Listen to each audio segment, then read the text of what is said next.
time comes, don't postpone it. When others doubt and out, you don't condone it. Truth be told, yourself is your toughest opponent. When your moment comes, grab hold and own it.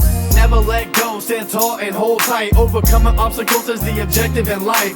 Doubters all the night, and onto them you shine bright. Cause inside your head, on goes the light. Ignite, play the intuition upon the stars in the night. Thank you for tuning in for another episode of East Boogie Presents. Today we will take a journey back in time to visit the first African American nominated for Vice President of the United States. Mr. Frederick Augustus Washington Bailey was born February 1817 or 1818 in Cordova, Maryland as a slave. There are so many accomplishments: writer, social reformer, statesman, and much more that we've had to narrow it down to the Reconstruction era. After the Civil War, Douglas continued to work for equality for African Americans and women. Due to his prominence and activism during the war, Douglas received several political appointments after the Civil War. He also served as president of the Reconstruction-era Freedmen's Savings Bank. Now that's another story, because essentially he inherited a sinking ship as the money had been legally stolen and not used for its intended purpose. This is another story for another time. Today we are going to focus on the climate in the South after the Civil War. White insurgents had quickly arisen in the South, organizing first as secret vigilante groups, including the Ku Klux Klan. Armed insurgency took different forms. Powerful paramilitary groups included the White League and the Red Shirts, both active during the 1870s in the Deep South. They operated as the military arm of the Democratic Party, turning out Republican officeholders and disrupting elections. 10 years after the war, Democrats regained political power in every state of the former Confederacy and began to reassert white supremacy. Don't let this go over your head. Again, Democrats regained political power in every state of the former Confederacy and began to reassert white supremacy.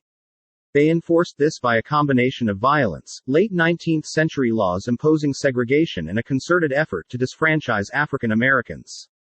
New labor and criminal laws also limited their freedom. To combat these efforts, Douglas supported the presidential campaign of Ulysses S. Grant in 1868. In 1870, Douglas started his last newspaper, the New National Era, attempting to hold his country to its commitment of equality for African Americans. Looking for a solution to the country's violence against former slaves, President Grant sent a congressionally sponsored commission, accompanied by Douglas, on a mission to the West Indies to investigate whether the annexation of Santo Domingo would be good for the United States. Grant believed annexation, which is giving African Americans their own state, would help. Douglas and the commission favored such, but Congress remained opposed. Douglas criticized Senator Charles Sumner, who opposed, stating that if Sumner continued to oppose, he would regard him as the worst foe the colored race has on this continent. You know, it really seems as though we get right to the door, hand on the knob, and it's welded shut. Know what I mean? After the midterm elections, Grant signed the Civil Rights Act of 1871, also known as the Klan Act, and the Second and Third Enforcement Acts. Grant used their provisions vigorously, suspending habeas corpus in South Carolina and sending troops there and into other states. Under his leadership, over 5,000 arrests were made. Grant's vigor in disrupting the Klan made him unpopular among many whites but earned praise from Douglas. Now let me give you more information for my earlier question. In 1872, Douglas became the first African American nominated for Vice President of the United States, as Victoria Woodhull's running mate on the Equal Rights Party ticket. He was nominated without his knowledge. Douglas neither campaigned for the ticket nor acknowledged that he had been nominated. In that year, he was presidential elector at large for the state of New York, and took that state's votes to Washington, D.C. Throughout the Reconstruction era, Douglas continued speaking, emphasizing the importance of work, voting rights, and actual exercise of suffrage. His speeches for the 25 years following the war emphasized work to counter the racism that was then prevalent in unions. In a November 15, 1867, speech he said, "A man's rights rest in 3 boxes. The ballot box, jury box, and the cartridge box. Let no man be kept from the ballot box because of his color.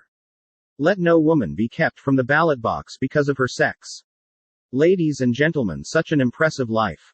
Please be sure to go and research Mr. Frederick Douglass's extraordinary life and share your knowledge in hopes of keeping his legacy alive. Thanks again for tuning in. Don't forget to like, share, and subscribe.